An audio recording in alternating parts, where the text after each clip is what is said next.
Last time we were looking at how to write a SignalR client using Blazor, and as promised this week we're going to be looking at how to do something very similar but in WPF Windows Presentation Foundation. So let's again just take a quick recap of what we had. So as this stands, when we run it up, and we can see there we've got the Blazor client, and I'll just drag over the MVC client, and we can play one against the other. So if I put Harry in here and Sally in here, and then we can play the game between the two of them. So what we want to do is produce another type of client so that people can play this in WPF. And what I've already done is I've put in this WPF client. Let's just change the startup so that that will start. We still need the SignalR for the hub, but we don't want Blazor for now. We could have all of them, but we just want the WPF client on there. And then to get things going, I've already put together the basic layout for the visuals, so you can see there that's what it's going to look like. And I'm going to use MVVM, model view, view model, as the basic design pattern here. So it's going to be structurally very similar to what we had in Blazor, because we're going to be using data binding, which is how MVVM works. We could have done it just by directly manipulating the controls, and that would make it look rather more like the original JavaScript we had, but it's much nicer to have data binding. I have to say, it's a little while since I've done any WPF, and I've been doing a lot of Blazor, and my goodness, it just is so much easier to program Blazor, I find, for various reasons. Obviously, some of that's familiarity, but I think it's a much better design system. But we're going to look at this in WPF, and so for that MVVM, I've already got this game view model, which is just the very basics in there. I've got a game view model and the I notified property change that you normally need. I've hooked that up already to be the view model for this particular WPF window. And then I've also created this delegate command, which is a simple way of handling commands in a general purpose way that we can make use of. So that's all that we want to do. If I run it up now that we've got that as startup, then we'll see that this is what the WPF window is looking like in the moment. So once again, like we saw last time, at the moment it's got everything on display because we need to control which bit we see at which different phase. So if we close all that down, and then let's start working. And the first thing we want to do is add SignalR. So let's do that. Let's add that from NuGet. So we want SignalR.client and use the same one that we used before. So we'll install that. And then we want to make use of that in a similar sort of way to what we did in the previous Blazor client. So let's go in there, go into the home on that one. And first thing we're going to do is we will grab hold of that private hub connection and put it into the game view model. And actually this is going to be structured slightly differently, so that doesn't need to be nullable. What I'm also going to do is I'm going to grab the bit where we built it, and that much I'm going to put into a constructor. So let's just throw in a constructor there and then paste that in, and that has the connection back to the right place. But you remember from last time, what we also have to do, as well as making that connection object, is we've got to start it. And there we hit a bit of a problem, because if we look again at the Blazor, we can see that the start is asynchronous and needs to be awaited, which we can't do inside a constructor directly. And in fact, we have a lot of trouble doing that at all in WPF, because WPF isn't really keyed around having asynchronous functions being called from events that happen on the GUI. So what you have to do is a thing called fire and forget. So what I'm going to do is just here have a public async void rather than an async task. Async void is a risky thing to do. We have to do it in certain circumstances, as we saw in an earlier video discussing this. I'm going to call that connect, and then again grab the code from the Blazor, so that bit there, and put that in there. And then we can just call that directly from the constructor. We're not awaiting it, we can't do that, but we can just do this fire and forget, so that will make the connection, but the constructor will then just carry on. Looks like a neat idea, but actually there's a slight problem there, because if I build all of that and then go to the XAML editor, you can see there we've got the basic layout, and then suddenly it changes to this error. And the error has occurred because the constructor for the view model is called even when you're editing, not when you're running. Because we've got the view model bound onto the WPF window, it gets called, we haven't got a back-end server, and so we get that failure, which is really irritating in lots and lots of situations. You've got to be very, very careful about what you put in your constructor for the view model. So the way I'm going to get around this is I'm not going to call that connect in the constructor. I'm going to leave it separate, and then I'm going to have to build that so that we solve the problem in the editor. And then if I go to the window and go to its events, then if we go for the loaded event, click on that, and then in there, I'm going to make the call to the connector that I've just put into the view model. Got to do a little bit of work to find that. So in here, we just say game view model, and we use that to cast this thing called the data context, which is the data context that we set up here in the XAML, but it's the wrong type, so we're going to cast it, and then on that we can say dot connect, and so that again will do a fire and forget, but it will only do it when the window loaded is called, and that only happens when we're running, not when we're editing. So that solves the problem now that we can make the connection, but we don't get that issue of it going wrong. Okay, so having done that, now let's start adding in, again, taking it from the Blazor, some other stuff. So first thing we need to do, let's get hold of that enum that we had. So we should be able to see in here, we declared the enum for the various phases we could be in. So let's take that and put it into our model. Actually going to put it outside, but put it in the same file, and can't have that private, we'll make that internal. And then let's start grabbing some code. So the first thing I think we'll do is from here, we'll set up all of those responses that we had on the hub connection to the various messages that come through. I'm not going to explain in so much detail as I did last time exactly what each of these means. Have a look at the previous video for what's going on there. I'm just going to see how we can convert all of that to make it work in WPF. And so in here, let's put this all into the constructor. Again, it's getting a bit cluttered. We probably should break it down into some smaller functions, but that at least will get it working, and I'm not worried too much about the tightness of the code. And we can see we're getting some compilation errors there because things have different names, or indeed some things don't exist at all. So first thing I'm going to have to do is put in a property for this phase. So we're going to have a property of type phase called phase. Can't use the same naming of underscore phase because it's a property, and that's going to have a public getter and a private setter, and so we can just pop that into there.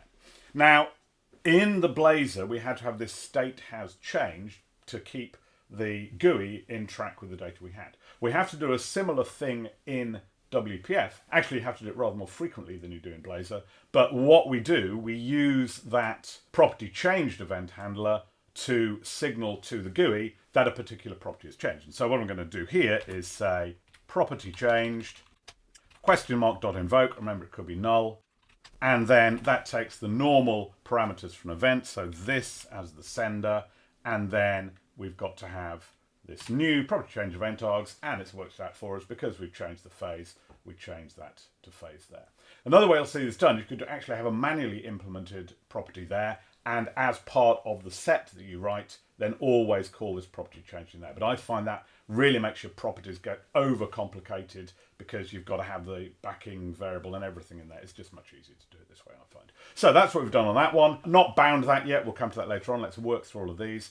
We're going to, again, change that one to phase. Game ID we can leave as pretty much the same. So in here, I'm going to have a private string called game ID. Remember, this is what identifies back to the SignalR hub the particular game that we're playing. So we could have multiple games being run by the same hub. Put that in there.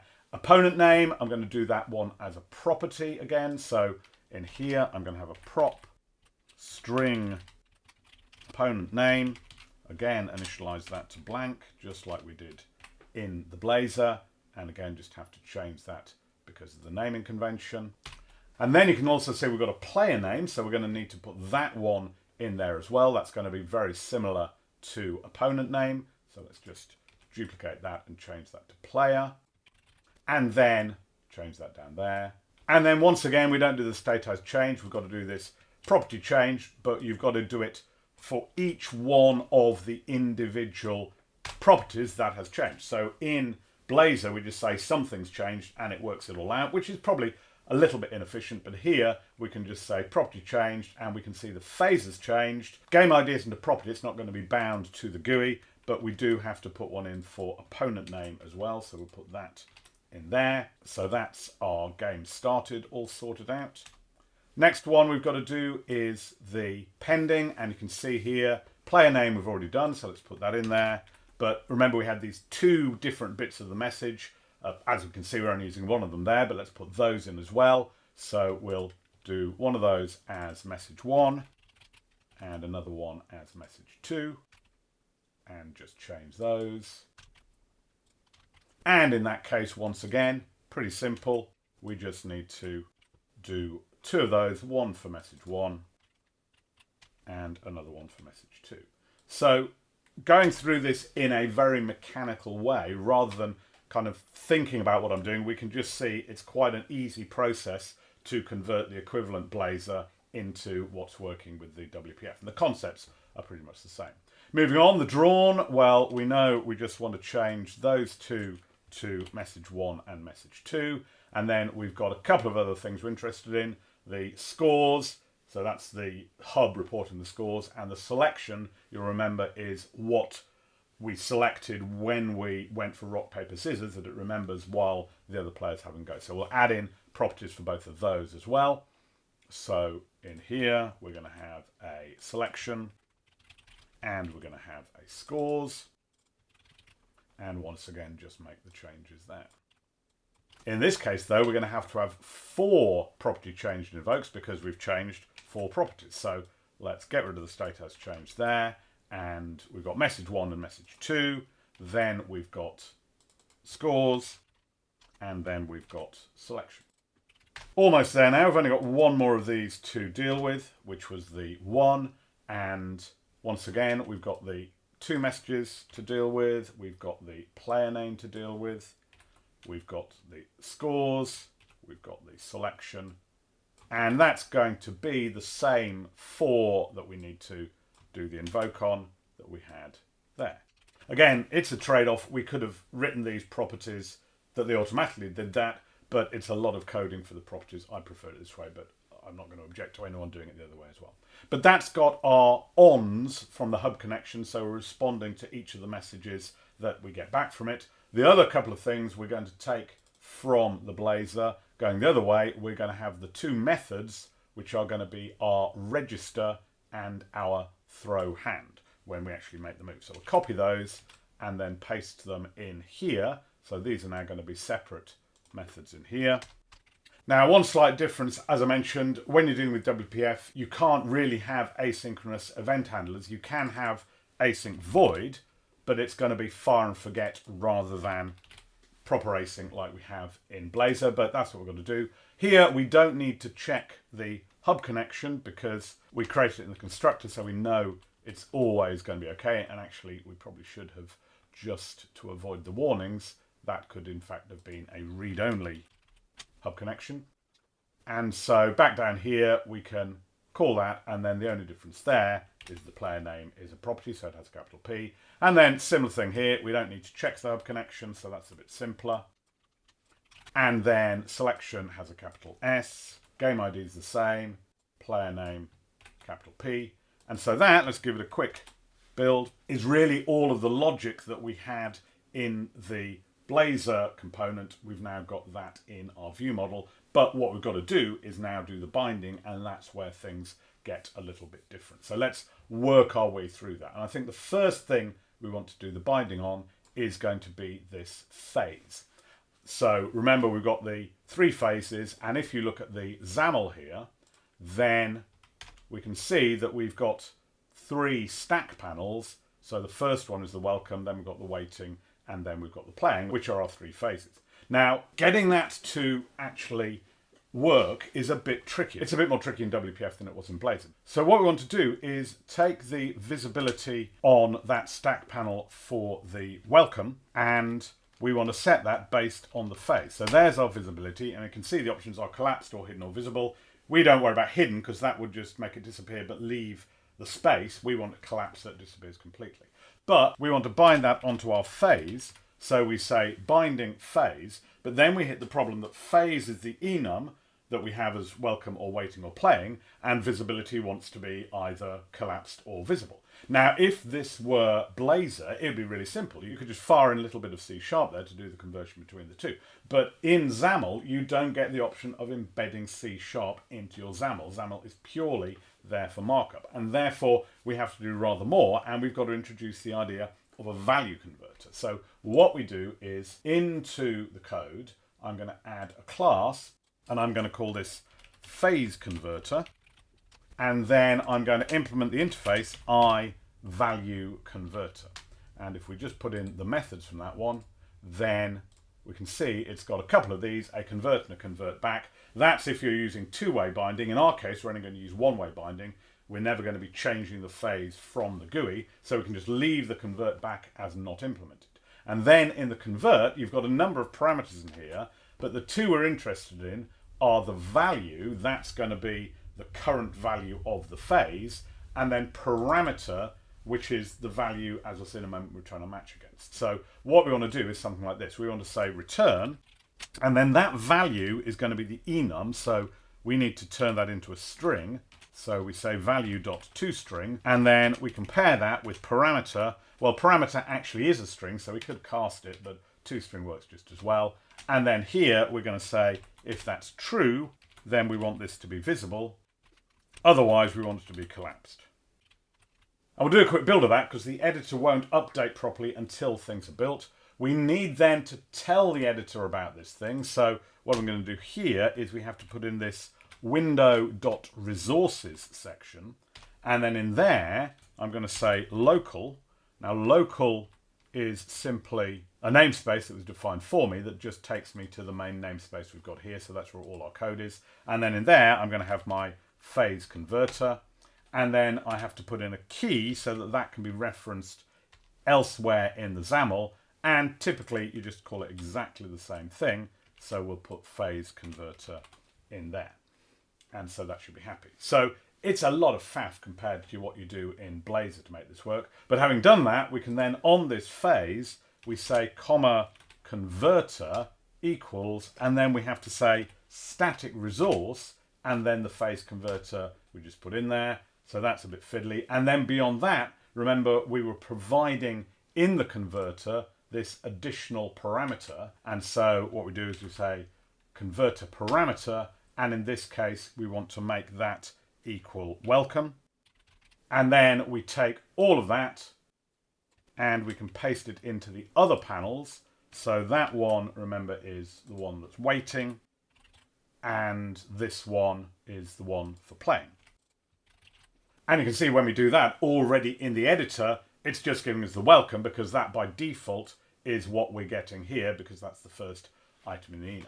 So that means that when we run to this stage and drag that over, you can now see we've got it in the first phase. But of course, we haven't hooked up the button or anything like that, so we've got to do a bit more work there to get that to work. So that's when we're actually going to add our first command. So back in the view model, what I will do here is give this its first command. And remember, we've already got that delegate command to help us with this. So what I'm going to do is put in a property that's going to be public I command. So that's the command interface that our delegate command implements. And I'm going to call this the register command. And then that's going to return a new one of these delegate commands. And the delegate command takes two parameters. One is the action that's going to be executed when we click the button. And the second one tells the button whether it should be enabled or not. And remember the logic we have here, it's not going to be enabled until the user has entered their name. So that's what I'm going to put in here. So the action's simple enough. There's an optional parameter, we don't care about it here, so we'll just use a discard and then arrow, and then we're just going to have register. So that's what we want to happen on the click. And then the second parameter, again, we can discard the parameter in this case, and we're going to say string dot is null or white space on our player name. So that's what we put in there. And the only thing to watch out for there, we've got to invert the logic of that because this is whether it's enabled, and so when it's not empty is when it's enabled. So that's what we've got there. We've still got to bind that player name onto the text box, So let's go and do that. So in here, there's our text box. So on this one, we can just say text equals, and once again, we do curly braces, binding, and we bind onto player name. Once again, just like in the Blazor, we've got the issue that that will only actually do the binding when we lose focus from the text box. So what I've got to put in there is what we call an update trigger source and set that one to property changed. And that means it will change instantaneously on each keystroke, which is what we want. And of course, we've also got to do the binding on the button. So on this one, we're going to say command equals, and then again binding.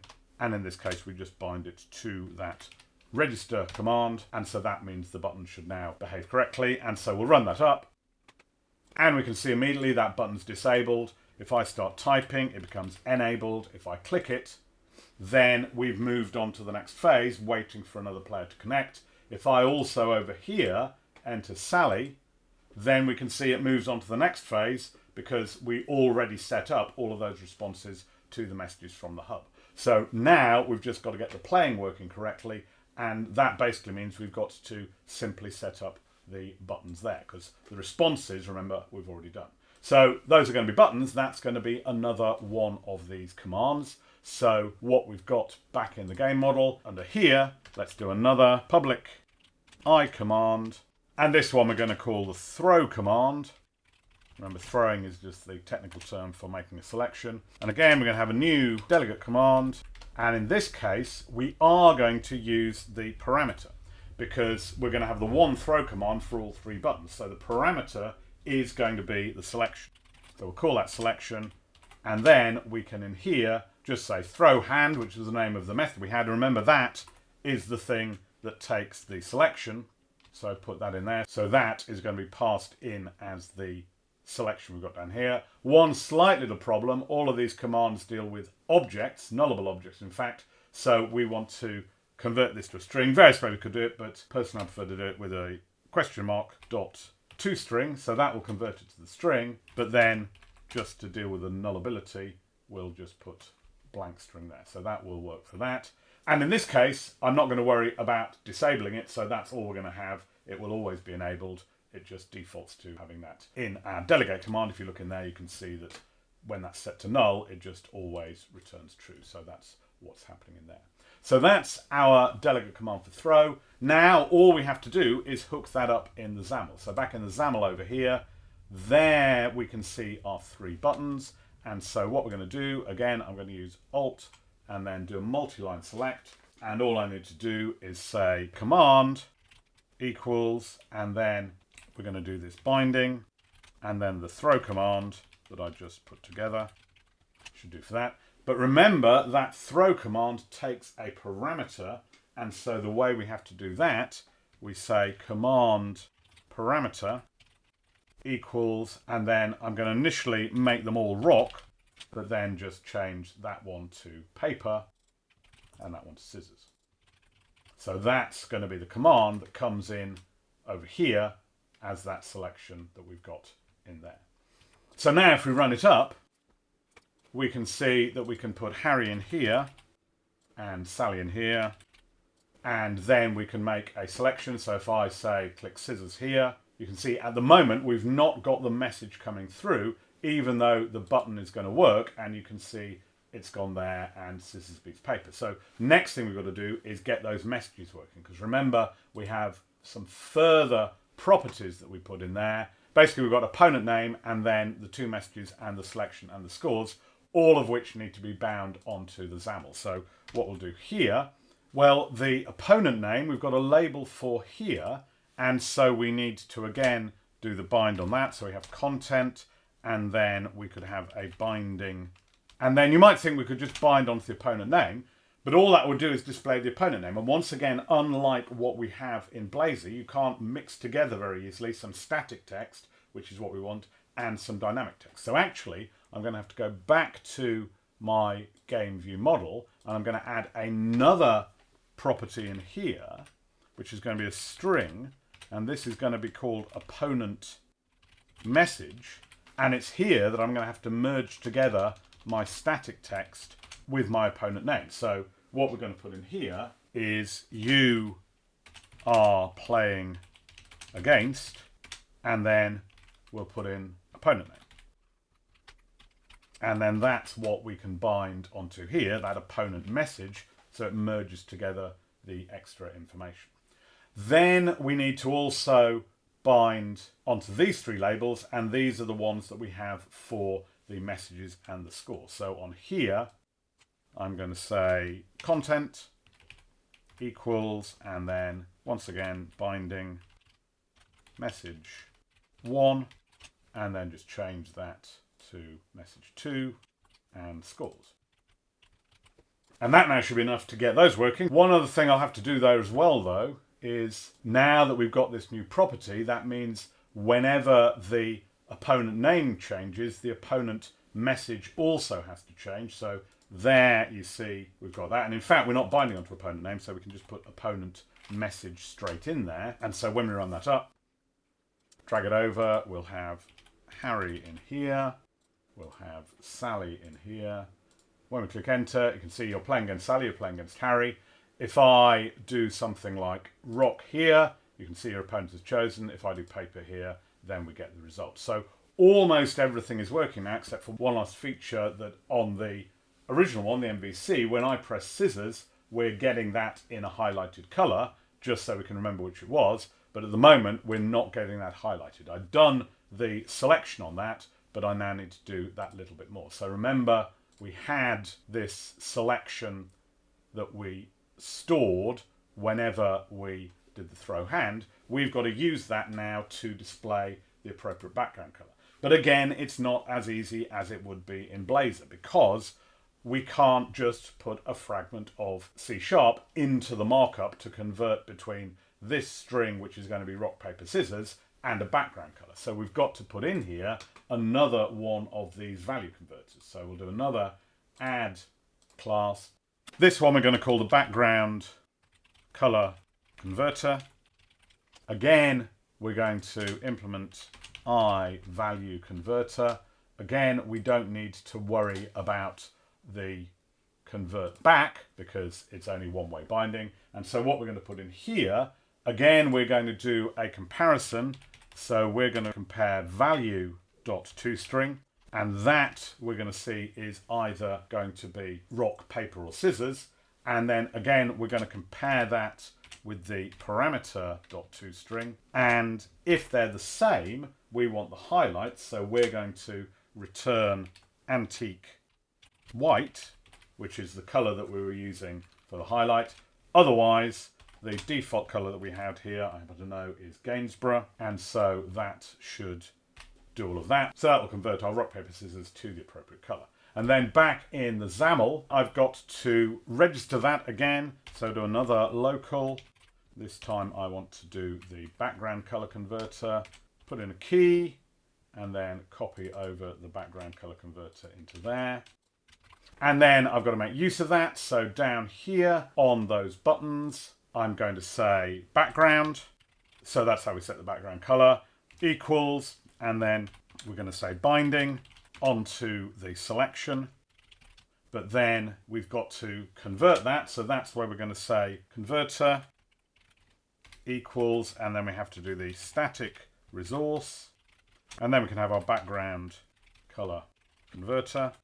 But then we've got to remember it also takes that parameter. So converter parameter, and that will set as rock to start with. So then we can just close curly braces, close quotes, and have a space. And then we just change it to paper and scissors for the other ones. So when we come into this background color converter, the value will be the current value of the selection, and then the parameter will be what it should be for either one of those buttons. One of the last thing we've got to do though is, again, it won't update automatically. So that selection, when it changes, we need to do another one of these property changed invokes. That's already the right one for selection. So now when we run that up, drag it over, and we can see we'll put Harry in there, Sally in there, and then when we make a selection, we can see that it's now remembered what it is. We played paper, so if we play paper there, we get a draw. and so on and so forth. That's now working. And so once again, I won't show you, but we could do WPF versus WPF or WPF versus Blazor. It will all mix together very well. So same sort of thing. My opinion, that Blazor code I just find so much easier to code and to read. If we look at what we had in the Blazor in the home here, then it just seems so much simpler to me to be able to put stuff straight into the markup, and if you need a bit of C#, so that is what we needed to do to convert the rock, paper, scissors selection into the one that's going to be highlighted. That is so much simpler than having to write a separate class for, in this case, the background color converter. Then you have to register that in your Windows resources, and then quite a lot of faff. All of that just to do that binding. So much nicer in Blazor. But Blazor is not able to do some things that WPF is, so that's why we go with that. Next time, though, we're going to see another problem of compatibility, which is between .NET Framework and .NET Core, .NET 9 we are in now, because the way that SignalR itself works has changed there, and it's very difficult to get a hub in one technology to talk to a client in another. But we're going to see a way around that. So if you want to look at that, do subscribe, do click like, and I'll see you next time.